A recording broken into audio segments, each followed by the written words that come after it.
Como procede en esta celebración de Weekend aquí con tu familia de Lighthouse, hoy vamos a continuar y finalizar la serie que hemos estado desarrollando durante las últimas semanas, que habíamos titulado ¿Dónde estás, corazón?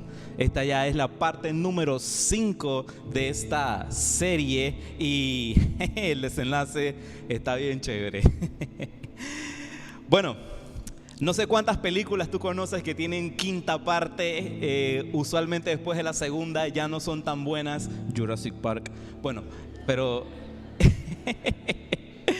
excepto Star Wars. Star Wars la 5 está buena porque son las que salieron primero. Bueno, ya, dejando de hablar de eso.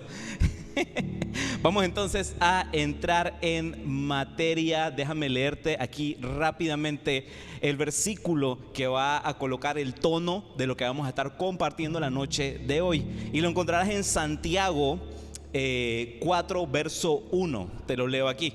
Dice la palabra de Dios: ¿qué es lo que causa las disputas y las peleas entre ustedes? ¿Acaso no surgen de los malos deseos que combaten en su interior?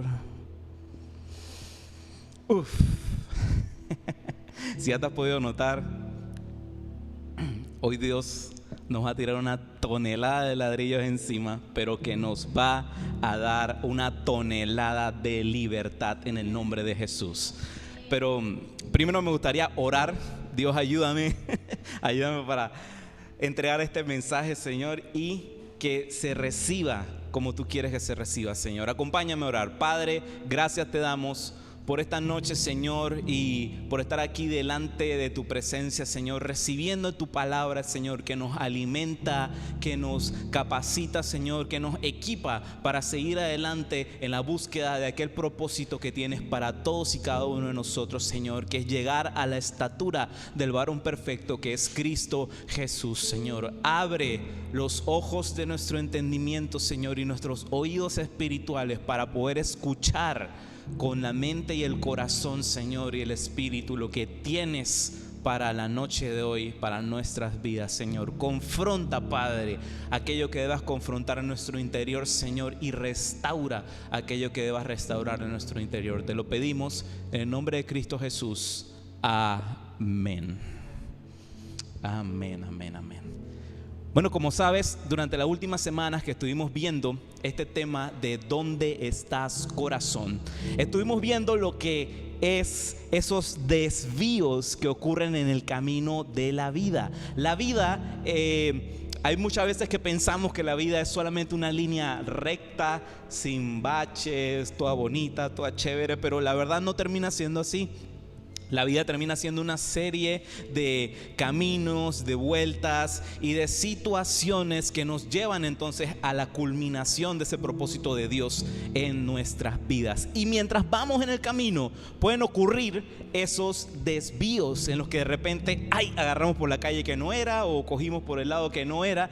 Y son en esos momentos donde es importante que nos hagamos esa pregunta que tenemos rondando en nuestras mentes desde hace semanas atrás: ¿dónde estás, corazón?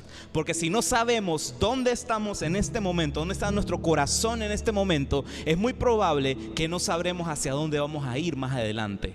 Así que es importante hacernos esta pregunta: ¿dónde estás, corazón? Y solo para recapitular rápidamente los desvíos que estuvimos viendo durante las últimas semanas, era primero el desvío de la culpa, segundo el desvío del enojo, tercero el desvío de la avaricia. Y hoy vamos a ver otro de esos desvíos. Pero solo para volver a repasar un poquito, acuérdate que cada uno de esos desvíos, esa calle que vas transitando, está pavimentada con una mentira para cada uno de ellos. Como por ejemplo, el desvío de la culpa, ese camino está pavimentado con la mentira de le debo algo a alguien. El desvío del enojo está pavimentado con la mentira de alguien me debe algo a mí. Y el desvío de la avaricia está pavimentado con la mentira de me debo algo a mí. Hoy veremos el último de esos desvíos y me atrevería a decir uno de los más peligrosos o posiblemente el más peligroso, porque tiene la habilidad, la particularidad, no solamente desviarnos, sino hacer que aquel carro en el que vamos impacte y no nos permita seguir adelante en el camino de la vida. Ese desvío del que te quiero hablar esta noche es el desvío de la envidia. Uy, santo Dios, ayúdame. Aquí nadie dijo amén después de eso. El desvío de la envidia. El desvío de la envidia, como todos los anteriores que estuvimos viendo, está pavimentado con una mentira. Y esa mentira, la que está pavimentado, es la mentira de Dios me debe algo. Ya veremos por qué. Dios me debe algo. ¿Alguna vez has escuchado esa frase muy contemporánea? A mí me da risa porque cuando yo suelto estas frases, mi esposa siempre me dice: ay, Toño, ya tú vas ahí con esas frases de viejo. Pero ¿qué les puedo decir? O sea, yo soy así como un alma antigua, así que me gustan como que esos refranes y esas cosas. Y ahí se están riendo de mí. Muy bien, muy bien. Ya van a llegar a mi edad algún día, es lo que se están riendo ahí. Entonces, ¿alguna vez he escuchado esa frase clasiquísima que dice: Dios le da barba al que no tiene quijada? ¿La has escuchado en algún momento? Bueno, ya con esa frase te resumo toda la enseñanza, toda la enseñanza. Es más, voy a apagar el micrófono ya. No. Dios le da barba al que no tiene quijada. Bueno, quien inventó esa frase de seguro estaba transitando el camino de la envidia, el desvío de la envidia. La envidia es ese pensamiento que hace que veamos lo que otros tienen y que no nos enfoquemos en: wow, qué bueno, me alegro porque esta persona está cumpliendo sus sueños, está saliendo adelante, está cada vez mejor, con mejores oportunidades. No. El desvío de la envidia hace que nos hagamos la pregunta de: ¿por qué ellos sí y yo no? Y ves, comienzas a ver la vida de otra persona y empiezas a ver aspectos de su vida, como por ejemplo su apariencia, sus oportunidades, sus habilidades, su salud, su altura, su peso, no sé, tantas cosas. Y comenzamos a preguntarnos: hey, ¿por qué él sí? ¿Por qué ella sí? Y yo no. ¿Por qué? Y ahí es donde comienza a cavar en nuestra mente ese dichoso gusanito de la envidia. Y ese gusanito te comienza a preguntar ahí en la parte de atrás de la oreja, en tu cerebro, a decirte: hey, ¿ya viste lo que tiene? ¿Ya viste con qué llegó el día de hoy? Ya. ¿Por qué yo sí y tú no? Como te decía, al principio, esto comienza a tener ese tipo de interacción en nuestra vida. Pero lo triste es que comienzas con ese hecho, con ese cliché pensando: ah, bueno, el gusanito de la envidia, como que algo externo a mi vida, cuando realmente esas voces de envidia brotan desde muy adentro de tu corazón. Pero aquí no termina el diagnóstico, porque la envidia a veces viene creciendo por etapas. Al inicio uno solamente se enfoca en la persona que tiene las mejores oportunidades que tú, mejor apariencia que tú, y comienzas pues a compararte y enfocarte en la persona. Esa es la primera etapa. La segunda etapa, que es la peligrosa de verdad, es cuando comienzas a preguntarte: esas oportunidades, eso que tiene esa otra persona, ciertamente se lo dio Dios, ¿no? ¿Por qué Dios no me lo dio a mí? Y es ahí donde caemos entonces en digamos como que la vuelta que no tiene retorno, cuando comenzamos a preguntarnos por qué Dios a mí no me lo dio, y es allí donde comienza entonces a resonar la mentira en la que está pavimentado el camino de la envidia, y es la mentira de Dios me lo debe. Dios como se lo dio a otro y a mí no, Dios me lo debe a mí, Dios me lo debe a mí. Podemos ver esto en el Nuevo Testamento, en la carta de Santiago a los judíos, porque Santiago aborda esta situación de una manera muy clara y directa. Déjame darte un momento de contexto. A mí me gusta siempre alimentar un poquito de contexto antes de entrar a cada pasaje. Y el contexto que hay detrás del libro de Santiago es que el autor Santiago escribe esta carta dirigiéndose a las comunidades judías de creyentes, a todos aquellos judíos que creyeron en Cristo Jesús y que se encontraban en diferentes partes. Históricamente, estas comunidades de judíos estaban pasando por situaciones difíciles, estaban pasando por un tiempo sumamente caótico. Estaba habiendo entre ellos hambrunas, necesidad económica, estaba pasando de todo, y sobre todo estaban pasando mucha persecución, porque acuérdense, eran judíos que habían creído en el Mesías, en Cristo Jesús, y eran por sí rechazados por su pueblo y estaban sufriendo persecución. Imagínate, sufrir persecución y aún así pasar por todas esas situaciones tuvo que haber sido realmente difícil.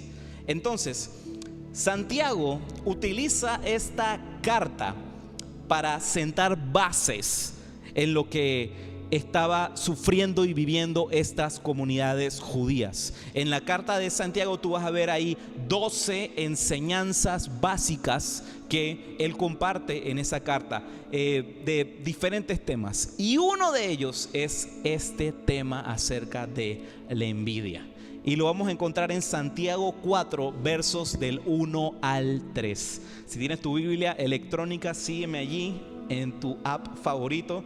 Yo uso el de YouVersion. Por ahí nos van a dar publicidad a ellos, pero no.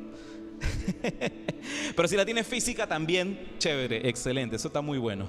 Entonces, vamos a leer Santiago 4 versos del 1 al 3. Dice de la siguiente manera: ¿qué es lo que causa las disputas y las peleas entre ustedes? ¿Acaso no surgen de los malos deseos que combaten en su interior? Desean lo que no tienen, entonces traman y hasta matan para conseguirlo. Envidian lo que otros tienen, pero no pueden obtenerlo. Por eso luchan y les hacen la guerra para quitárselo. Sin embargo, no tienen lo que desean porque no se lo piden a Dios. En otras traducciones dice porque no saben cómo pedírselo a Dios. Aún cuando se lo piden, tampoco reciben porque lo piden con malas intenciones. Desean solamente lo que les dará placer. Eso es en el capítulo 4. Así que ya se imaginan, Santiago estaba tirando ahí de una vez desde el inicio. Mira, Santiago habla muchas verdades aquí en estos cortos versículos que hemos leído. Lo primero es que la raíz de los problemas, de las disputas, de las diferencias, termina siendo los malos deseos del interior de nuestro corazón. Oye, con esto te digo, no es que no vaya a haber diferencias de opiniones entre las personas, pero en el momento que caemos en un mal deseo dentro de nuestro corazón, eso abre camino para que empiece a darse disputas y problemas entre nosotros. Y Santiago utiliza algo muy interesante porque él comienza a hablar de cosas así como que bien exageradas, porque comienza a decir sí, que es como si lo mataste y tal, pero todo hace eco de lo que en un momento Jesús habló, porque el estándar de Cristo va muy por encima, ay caray, ahí como que le golpeé esto, muy por encima de lo que nosotros nos podemos establecer como un estándar. Porque mira, el problema no es el querer o no querer mejorar tu calidad de vida. Porque sí, cuando nosotros vemos que a alguien le está yendo mejor, está ese deseo como que, oye, hey, yo también quiero eso, yo también quiero mejorar, y tal, y tal, y tal. El problema termina siendo que se puede crear un deseo desenfrenado de poder lograr eso a todo costo. El fin justifica los medios y todas esas cosas. Y si se lo tengo que robar y si se lo tengo que quitar para poderlo obtener, lo obtengo. Ese es el problema. Y Santiago lo resume al final dándonos este pedazo de conocimiento que dice que el problema es que no saben cómo pedirlo. No saben cómo pedirlo. Porque no es en sí cómo lo piden, sino la intención con lo que piden. Entendemos, son dos conceptos totalmente diferentes. No es la manera como lo pides, porque sería como, la mecánica que sigo para pedir. No, es la intención detrás de por qué lo estoy pidiendo. Porque si la intención termina siendo el querer satisfacer ese sentimiento de superioridad, wow, que se siente así como que súper chévere, súper rico, así como que soy lo máximo. Realmente está ocurriendo algo muy retorcido en tu interior. Eso es lo que termina haciendo.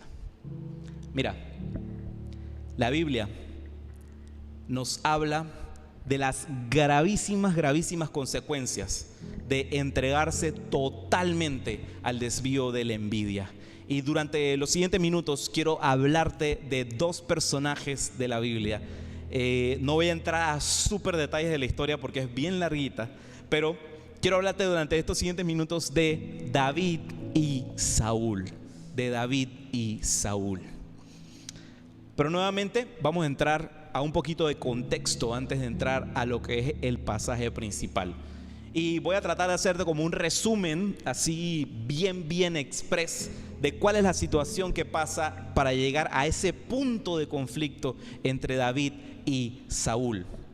Saúl es proclamado rey de Israel por voto del pueblo. La nación de Israel hasta cierto momento era una nación la cual estaba solamente gobernada por la voluntad de Dios. Dios había colocado delante de ellos profetas que comunicaban al pueblo lo que eran los designios de Dios, lo que Dios quería para su pueblo. Pero llegó un momento en que la nación de Israel mira a las otras naciones que los rodeaban y decían, hey, nosotros también queremos reyes como las otras naciones. Nosotros también queremos reyes que sean así poderosos, que tengamos una fuerza militar, porque si a las naciones que estamos alrededor se les ocurre atacarnos, estamos mal.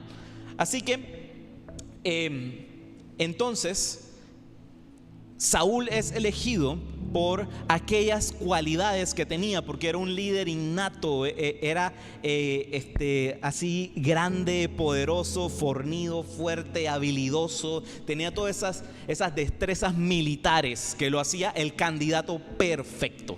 Entonces, Saúl, a pesar de ser un líder impresionante, comete muchísimos errores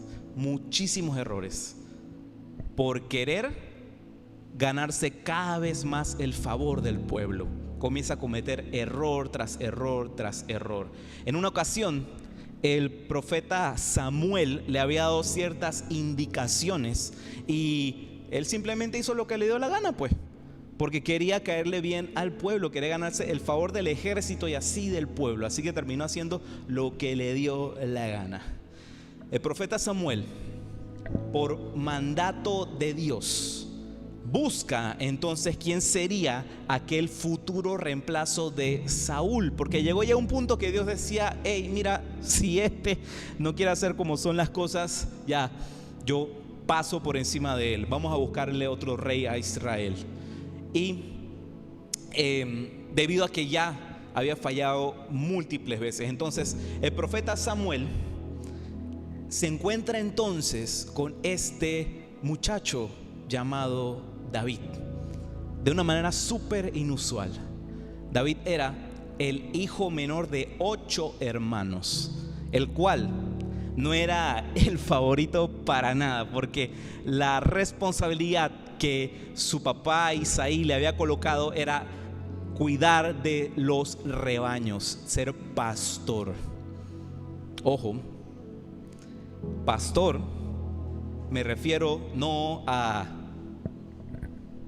lo que de repente podemos asociar de una vez a el pastor de la iglesia, que no sé qué, tal y tal y tal. No, te estoy hablando, pastor, de que el muchacho ese tenía que estar bajo el cielo, así estuviera estrellado, con el sol incandescente, con lluvia, la intemperie, toda esa clase de cosas, viviendo totalmente desprotegido para cuidar al rebaño de su papá. Y estamos hablando del menor de la casa, o sea, un niñito que tenía una de las tareas más peligrosas que se le podía asignar a alguien de esa edad: ser pastor de los rebaños de su papá. Pero todo eso terminó siendo aquello que cultiva el corazón de David para ser un hombre conforme al corazón de Dios. Entonces Samuel unge a David, y ese es el principio de lo que iba a ser uno de los reyes más recordados, y del cual viene toda la estirpe y toda la línea que nos conecta hasta Jesús. Entonces, es aquel día donde ocurre lo siguiente. El papá de David, Isaí, lo manda a llamar y le pide: oye, ve a ver cómo están tus hermanos, porque los hermanos estaban en ese momento ya sirviendo en el ejército, y actualmente había una guerra que estaba pasando entre Israel y los filisteos. Entonces le pide que vaya, que le lleve comida a los hermanos y que vea qué es lo que está sucediendo. Y es allí donde se da aquel hecho y aquella historia que todos hemos escuchado, leído y visto sopotoscientas veces, que es el enfrentamiento entre David y Goliat. Ocurre a través de eso, de que el papá le pidió que por favor fuera a ver cómo estaban los hermanos. Él no iba ni con la mentalidad de lo que iba a suceder, él iba simplemente a ver cómo estaban los hermanos, y ocurre y pasa todo lo que tenía que pasar. Entonces Saúl, al ver que aquel muchachito termina venciendo al campeón del ejército enemigo, que era Goliat, eso le llama la atención fuertemente y dice: ay, ¿qué va?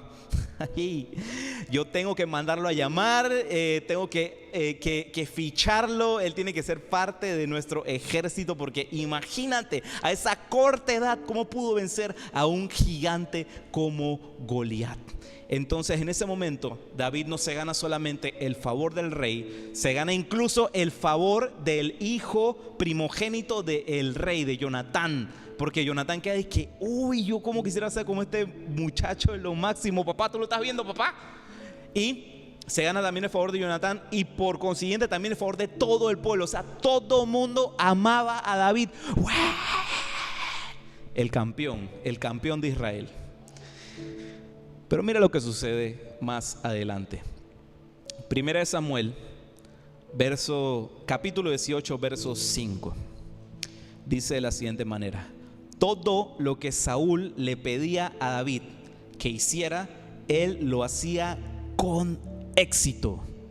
Como resultado, Saúl lo hizo comandante sobre los hombres de guerra, un nombramiento que fue bien recibido tanto por el pueblo como por los oficiales de Saúl. Como ven, Saúl estaba pechón, Saúl estaba tremendo fichaje para mi equipo. Soy malísimo en fútbol, así que no voy a decir que ningún nombre, ningún futbolista. No quiero aquí pasar más pena. Pero Saúl estaba wow, pechón, feliz, porque decía, hey, este es el ingrediente perfecto para que ninguna nación, nadie se quiera meter con nosotros, porque tengo a un estratega, un líder innato, a David. Aquí, ¿quién nos tira para abajo? Y comienza pues él a pensar, bueno, aquí ya podemos conquistar a más naciones y demás, aquí la tenemos ganada. Pero pasa algo que a la mera superficie no se ve, uno no se percata, pero algo en el interior de Saúl se estaba gestando. Mira lo que sucede. La envidia en su corazón empezaba a latir, a latir, a latir, a latir. Y como te decía, la envidia termina siendo algo que a simple vista no te das cuenta, pero puede ser que ya exista esa semillita colocada en tu corazón. Mira lo que sucede más adelante. 1 Samuel, capítulo 18, versos del 6 al 7. Cuando el ejército de Israel regresaba triunfante después de que David mató al filisteo, mujeres de todas las ciudades de Israel salieron para recibir al rey Saúl. Mira el orden que está pasando en los eventos. David mata al filisteo, todo el pueblo feliz, contento, y salen multitud de mujeres de todas las ciudades de Israel para recibir al rey Saúl. Cantaron y danzaron de alegría con panderetas y címbalos, y este era su canto: Saúl mató a sus 1000 y David a sus 10,000. Imagínate eso, Saúl llegando, y a quien lo fueron a recibir no fue a David, fueron a recibir a Saúl, y lo recibieron con ese canto: Saúl mató a sus 1000 y David a sus 10,000. Ay, ay, ay. El pueblo amaba a David. Y Saúl solamente era una sombra de lo que era él ayer, de lo que era él antes. Y si hacemos de repente una comparativa entre los dos, nos puede quedar claro cómo era este contraste entre ambos. Porque David fue un muchacho que fue tan duramente criticado y maltratado, como sorprendentemente aceptado y amado. O sea, lo que él vivió, lo que él pasó en su familia versus lo que él estaba experimentando ahora con el pueblo de Israel era totalmente una cosa contra la otra. Fue amado por el pueblo, pero odiado por sus hermanos, por su familia. Pero nada del sufrimiento que vivió o el éxito que logró termina desviando el corazón de David. Eso jamás termina desviando el corazón de David, ya que había sido forjado su corazón durante ese tiempo en soledad que él pasaba pastoreando el rebaño de su padre, porque en ese momento David conoció quién era Dios para él y cómo Dios lo amaba. En la soledad había conocido quién era Dios. Y en contraste, la vida de Saúl es que él vivía por la aprobación de la gente. Lo que le encantaba y adoraba era que la gente lo aplaudiera, lo recibiera, el superhéroe de guerra. Y estaba mucho más interesado en lo que la gente pensaba de él que lo que Dios pensaba de él. Por eso es que tomó las decisiones que tomó. Y en ocasiones, por no querer perder la aprobación y el amor de la gente, desobedeció incluso órdenes directas que él estaba recibiendo de parte de Dios. Hubo una ocasión en la que iban a atacar el campamento de los amalecitas y la indicación era: destruye, mata todo y que no quede absolutamente nada, no tomes prisioneros. Pero el que estaba allí con el ejército, todo, con el regimiento con el que estaban atacando esas cosas, comienza a ver a la gente como que, oye, aquí hay cosas de mucho valor, aquí hay animales, aquí hay de toda clase de cosas, vamos a quedarnos con un poquito. Dale, Saúl, por favor, dale, por favor. Y Saúl, como quería quedar bien con la gente, que bueno, dale, pues vamos a llevárnoslo a todos. Después más adelante el profeta Samuel le dice que, oye, ¿y tú por qué hiciste eso? Y él dice que no, es que este pueblo es terco, así que les termina haciendo caso. Oye, pero si tú eras el rey, tú eras el que tenía que poner un alto allí. Mira, lo que sucede a continuación de lo que te estuve leyendo es lo que ya es como el descalabro de todo. Acuérdate, viene llegando Saúl y lo reciben con aquel canto. Saúl mató a sus miles, David a sus 10,000. Y mira lo que sucede a continuación. 1 Samuel 18, versos del 8 al 9. Esto hizo que Saúl se enojara mucho. Y dice Saúl, ¿qué es esto? Dijo, le dan crédito a David por 10,000 y a mí solamente por 1,000. Solo falta que lo hagan su rey. Desde ese momento, Saúl miró con recelo a David. Mira, yo me acuerdo que hace un tiempo había una caricatura que decía que, mira, este es el cuadro exacto cuando le rompen el corazón. Estaban poniendo como que una grabación y era como que a un niño que lo habían rechazado, la niña que le gustaba, y entonces ahí sale como que en cámara lenta con el pelito así. Y entonces esto es como si dijéramos en cámara lenta lo que estaba sucediendo en la vida de Saúl, el justo momento donde la envidia ya comenzó a florecer del corazón de Saúl. Porque la envidia termina siendo como un virus. La envidia termina siendo como un virus. Un virus entra en el organismo y comienza a hacer ese organismo un huésped y comienza a multiplicarse hasta que lo termina colonizando. Eso es lo que termina siendo un virus. Y Saúl durante mucho tiempo había bajado la guardia. Sus defensas, si lo viéramos como en términos médicos, habían bajado un montón y era presa perfecta para que el virus de la envidia entrara en su corazón.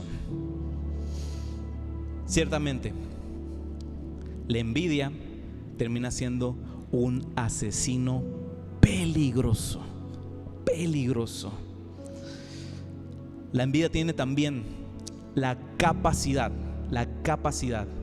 de cegarnos total y completamente, y de atentar de modo directo contra la vida de aquel con el que nos sentimos amenazados. La envidia hace que nosotros hagamos cosas que jamás pensamos que íbamos a realizar, que íbamos a hacer. Mira lo que sucede más adelante. 1 Samuel 18, versos del 10 al 11.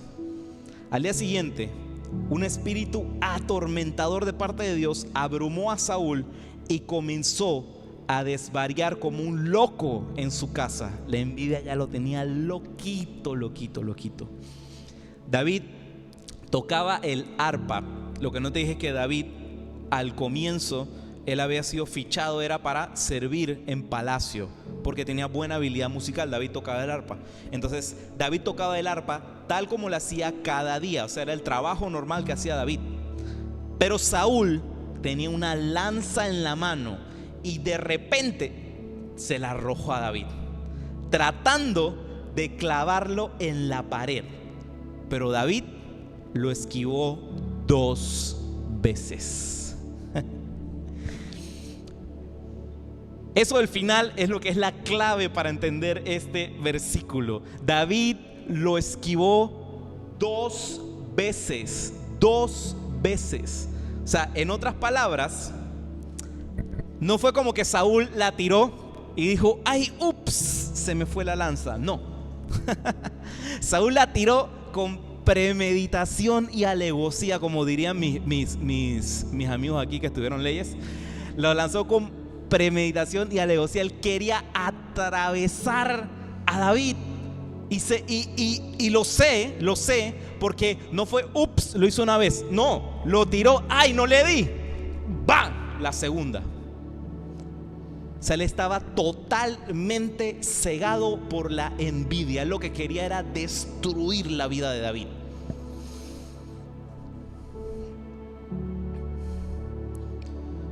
Porque la envidia nos dice al oído lo siguiente. La envidia nos dice al oído: ¿lo matas tú o él te mata a ti? Eso es lo que la envidia decía en ese momento al corazón de Saúl. O lo matas tú o él termina matándote a ti. Mira, todos cuando vemos la historia de David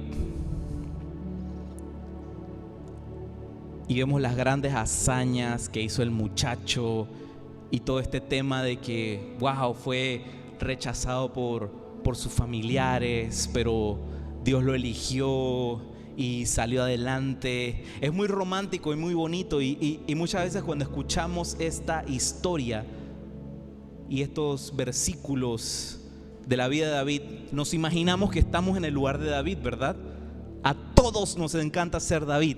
Nos encanta compararnos a David por las situaciones, lo que vivió, lo que pasó, cómo salió adelante, la valentía que tenía ese muchacho, cómo venció al gigante. Pero seamos honestos, seamos 100% honestos.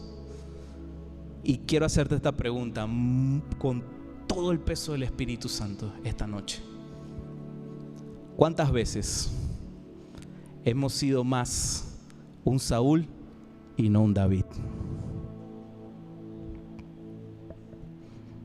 ¿Cuántas veces en nuestro interior hemos visto a otros y hemos dicho: no se lo merecen, yo sí?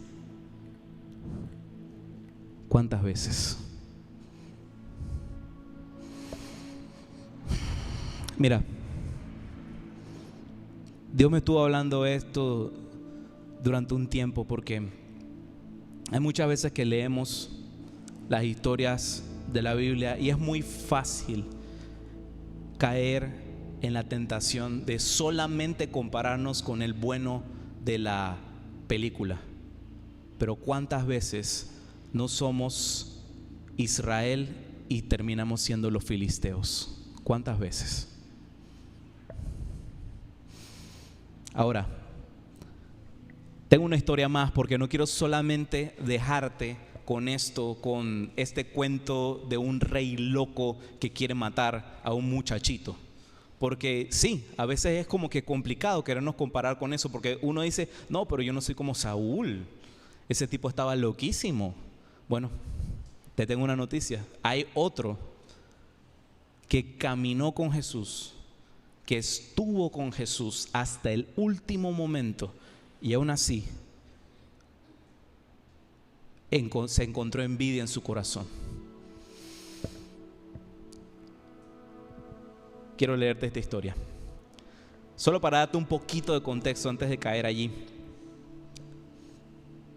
Nos trasladamos a ya después de los últimos días de la crucifixión. Jesús había resucitado, ya se le había aparecido a alguno de sus discípulos, pero en ese grupito de discípulos hubieron unos 7 que después de la muerte del maestro no se habían enterado de que él se había levantado entre los muertos, y simplemente ellos habían decidido: hey, vamos a volver a lo que hacíamos antes de que Jesús nos había llamado, vamos a volver a la pesca, vamos a seguir adelante, pues, porque ya nuestro maestro se fue, y tenían el corazón sumamente roto, ya no querían continuar. Y sucede que en ese momento que ellos estaban pescando, había uno de ellos en la barca que dice: hey, veo a alguien que está por allá del otro lado en la orilla, es el maestro. No se lo creían, decían, pues, ¿cómo va a ser? Y esta persona le comenzaba a decir, hey, tiren la red del otro lado. Haciendo exactamente lo que él había hecho el día que los llamó por primera vez a ser sus discípulos. Jesús es increíble. Y entonces tiran la red y comienza a salir un montón de pescados. O sea, todo el cuadro igualito como había sucedido ese día que esos muchachos fueron llamados por Jesús.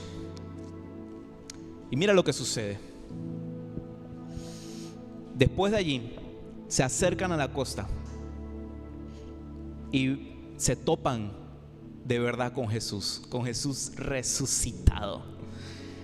Y entre ese grupo de discípulos estaba uno llamado Pedro. Si no recuerdas mucho, durante las horas anteriores a la crucifixión, Pedro niega a Jesús 3 veces.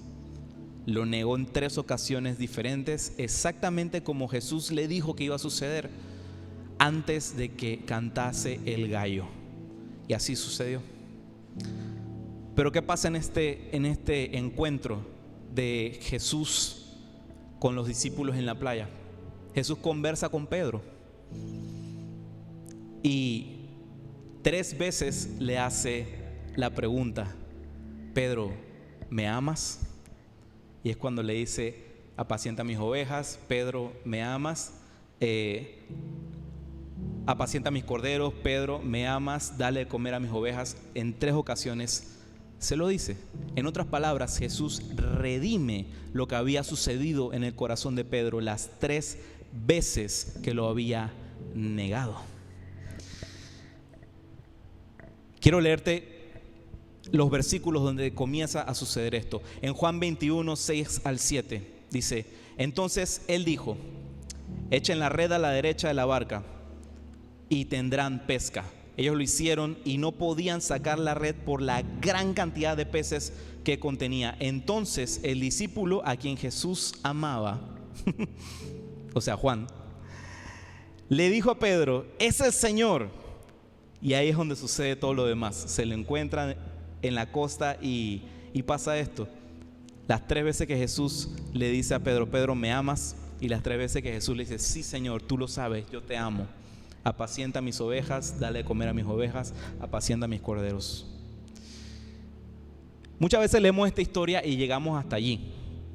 Y la verdad, si llegamos hasta ahí, ¡wow! Increíble, tremenda historia, porque vemos cómo es la evolución de Pedro, del punto donde había hecho algo sumamente vergonzoso para él, pero Jesús se presenta delante de él con favor y misericordia para que él pueda volver a ser aquel Pedro en que una vez Jesús dijo: sobre esta roca edificaré mi iglesia.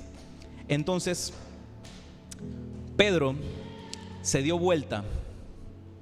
O sea, todo esto está sucediendo ahí en ese mismo instante. Pedro se da la vuelta, y en lo que se da la vuelta, eso lo vemos en Juan 21, versos del 20 al 21.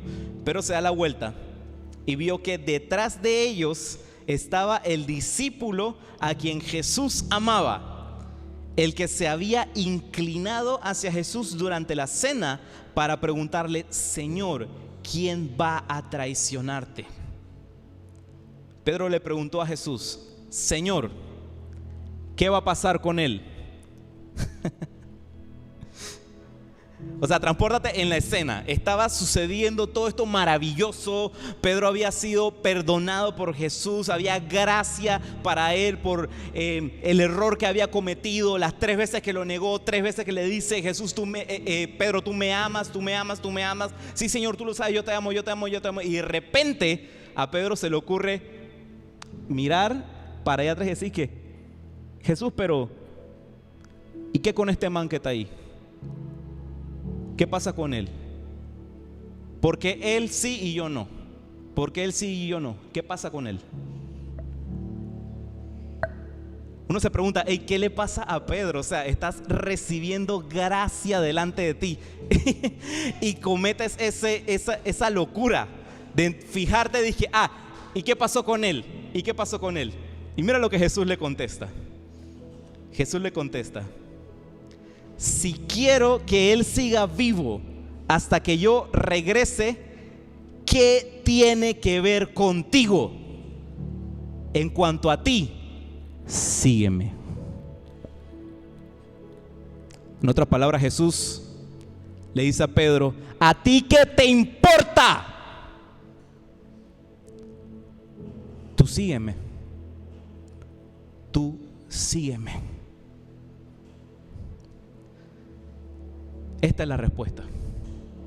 Esta es la respuesta que tanto estuvimos esperando durante estas semanas. Todo este viaje a través de los desvíos, de lo que nos preguntamos: ¿dónde estás, corazón? La envidia, el enojo, todos estos desvíos que hemos estado compartiendo terminan llegando a esta única respuesta.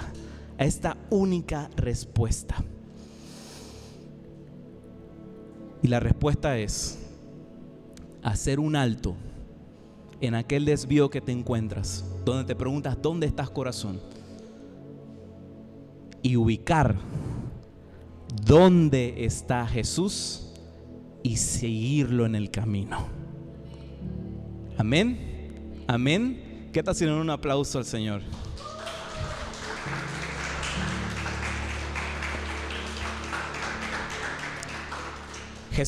Jesús en Juan 14, verso 6 dice lo siguiente.